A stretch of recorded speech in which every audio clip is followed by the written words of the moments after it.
What's up, everybody? Welcome back to another edition of Stories with Mr. Ahamad. Thank you so much for joining me here in my home. It's always a pleasure to have you here listening to me talk about books. 2020. What a year. Man, if we can't catch a break soon, whew. Now, at the time of filming this, things are bad. But if by the time of screening this and it's still bad, oh God, the world needs Jesus, that's what.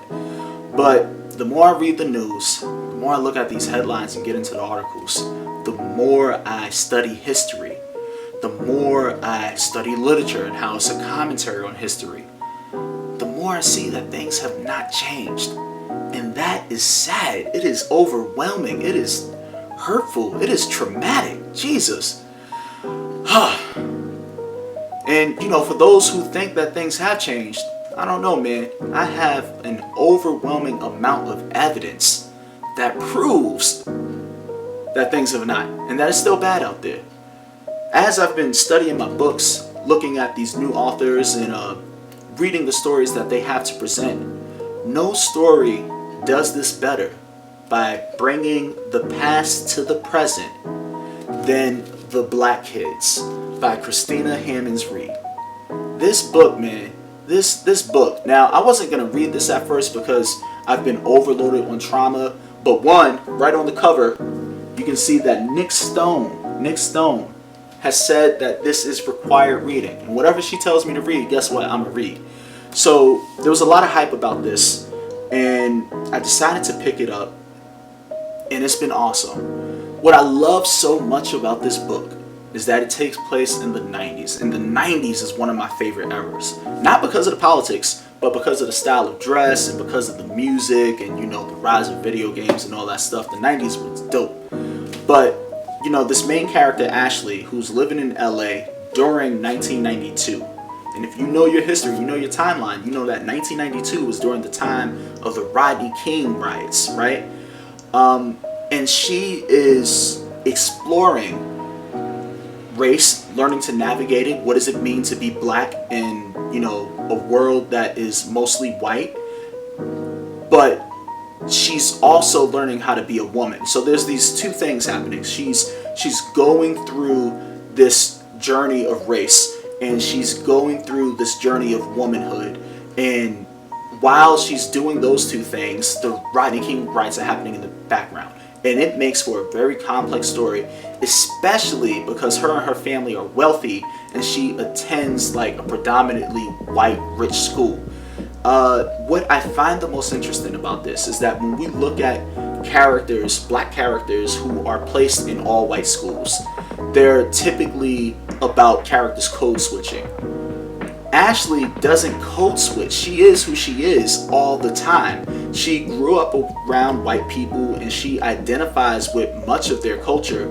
And in terms of being black, other than what she looks like and, her sister being so militant and revolutionary, there's not much in there that makes her feel overwhelmingly black. She is a character that is black and is experiencing these things, and she learns about race as she goes. And I love that because the more that we look at things like abolitionist teaching, the more that we look at how education has really colonized the classroom, it allows us to have a different conversation about being black and being young and being in school that isn't about code switching. And we need those stories as well. What about the characters who, don't really use the N-word, or who don't listen to hip-hop much, or who don't play basketball, who don't identify as those mainstream facets of being black? We need that stuff because blackness is a spectrum, and Ashley explores that here. So it's so, my heart really went out to this girl, having all these white friends and them just throwing microaggressions at her left and right. But there's a lot of moving parts in this book, and it's so good. And if I'm being honest, this book wasn't a good match for me at the beginning because I have a hard time feeling pity or empathy for people with great wealth, because with everything that's happening in the world, if you're wealthy, you should be able to figure the rest of that stuff out. But I mean, she's a kid growing up just like every other kid.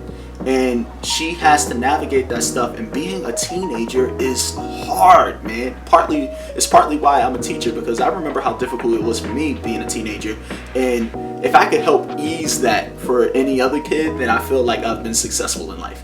So it's just all around, despite me disliking like the first 100 pages because of how whiny and entitled she was, what it really came down to was that she was confused and she was trying to fit in. And that really spoke to me once you get deeper into the story, deeper into the atmosphere of the riots happening. So Ashley and her friends are all very important characters, and her sister and her parents, but the city itself is so good. I don't recall whether or not I reviewed Jason Reynolds' Miles Morales, but like in that book, my favorite aspect of that book is how Reynolds wrote Brooklyn, New York, because coming from Brooklyn, New York, it felt so real, it felt so alive and lived in. Same thing with this one. The city of LA is a phenomenal character in this book. Outside of the setting, Reed has a very distinct voice and way of writing, and it is lush and vivid and beautiful, and you can't help but feel what Ashley feels as you're reading these things. So Reed actually has an MFA from the University of Southern California School of Cinematic Arts, and it shows, because the way that she speaks through Ashley to describe this sense of loneliness, to describe this depression, to describe this confusion around the riots and race, to describe this neglect that she feels from her parents only focusing on her older sister, to describe how she feels desire for a character that she shouldn't, and all the things in between.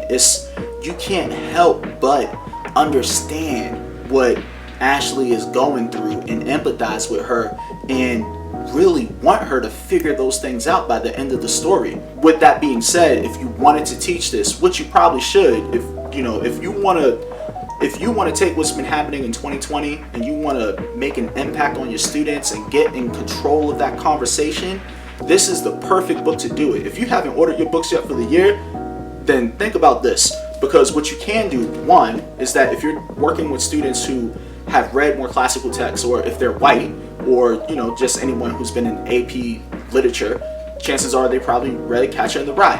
Have them compare the characters. What's the difference? Which story do you relate to more, or what makes them different? What makes them similar? Do that compare and contrast, because hopefully that will allow them to empathize with people over racial lines and barriers. So that's a good lesson that you can use. Even more importantly though, is that because this takes place during the riots, use that historical context to do some real teaching that's applicable to the world, where the students can get something out of that. So teach the Rodney King riots. And also there's another case that they talk about in here that I never knew about this girl, Letitia Harlins, who was shot for orange juice in a corner store by a Korean shopkeeper. And that's referenced a lot in this book. You got to teach those things. So the same way that I talked about Harriet Tubman and Demon Slayer, right, is that you can have that conversation here. How much of the history that's in this book is true? How much of it is fictional? And where is the line in terms of telling an authentic story? Although when I read this, like, the things that they reference, because every now and again they turn on the TV and they reflect on what's happening in the riots and on the news, it's pretty accurate. Like, the descriptions are so spot on. There's this one part where Reed wrote about this black guy who was upset about his store being looted. Right! It's not right what y'all doing! I came from the ghetto too! You made the white man! Why destroy my business? Why destroy my truck? Why steal my computer? I'm trying to make it! Could you understand that? Did y'all see it? I'm trying to make That's in here, and it's accurate. And there's another thing about a firefighter being beat. There's this thing about places being hit with Molotov cocktails and stuff. And you can look at that footage, you can look at those articles from the LA Times, and you can compare it to this text, right? How do you use research to craft a story, and why would you do it? That's a great question. That's something to really get them digging in. You can spend a whole semester on this book with just that stuff. Thirdly, if you want to have a bit of a lighter fare with this book, you can make a playlist. There is a whole lot of music in this book, not just by name and not just mentioned, but they're singing it and they're relating to it, and it really feels like a bit of a time capsule. So once they identified, the songs in this book, and they talk about what it did for the time so that it gives them an understanding of what 1992 was like, then they can also make their own playlist and kind of like a time capsule of what 2020 is like, or what their younger teenage years was like. And that will really speak to them in a way that sometimes we miss with literature when we use older texts, or when we don't think beyond preparing for a test. So that's great. Like, do that little time capsule thing, learn about your kids, and do a time capsule yourself to share with them.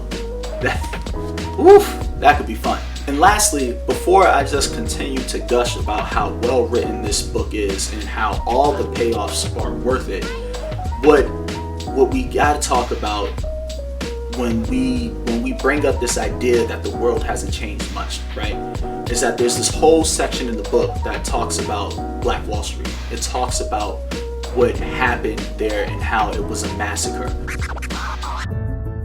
In 1921, a neighborhood in Tulsa, Oklahoma called the Greenwood District was a bustling community of Black-owned businesses. Tulsa locals know that period of Greenwood's history as a kind of golden age. If you can imagine just like an old-time downtown, things like movie theaters, pharmacies, hair salons, and so forth. They called it Black Wall Street. It was a mecca. It was a huge success. But Black Wall Street was also an anomaly. It thrived at a time when the KKK was incredibly active in Oklahoma, and the nation had just been through the Red Summer of 1919, when white mobs murdered Black people in dozens of incidents across the U.S. Something terrible happened here. And for decades, people didn't talk about it. I was an adult before I ever heard about it. It was something that was hidden. This entire historic community was obliterated. Bodies dumped in rivers, bodies dumped in mass graves. It was an absolute massacre. This story isn't one you'll find in most history books. And almost 100 years later, the facts of what exactly happened that day are still unraveling. And that's a bit of a spoiler, sorry. But I had to bring it up because you should know in advance that you should teach that. I'm so amazed that I didn't learn about that in school and had to learn it on my own. But I'm even more amazed that so many people didn't know it, and that they didn't start learning about it until around, Juneteenth 2020, when everyone was just sharing Black history that they came across. Like, we have to do better. We have to do better about being honest about this nation's history and how it impacts us in the world that we live in today. We just have to. So no matter how dark it is, they need to know, because as it said in the book, like, it's in their bones, right? It's part of their DNA, and that's going to influence how they move across, their life. And it's just by not sharing that with them, we're robbing them of their history and potentially of their purpose. If you can't tell by now that I want you to read this, then maybe you weren't listening, but you should definitely read The Black Kids. Go pick it up today. And I mean, how could you not? This cover is amazing. Read it now, let it soak in, and think about what you can do for yourself and your kids so that we won't have to have this conversation again, like in a year or two.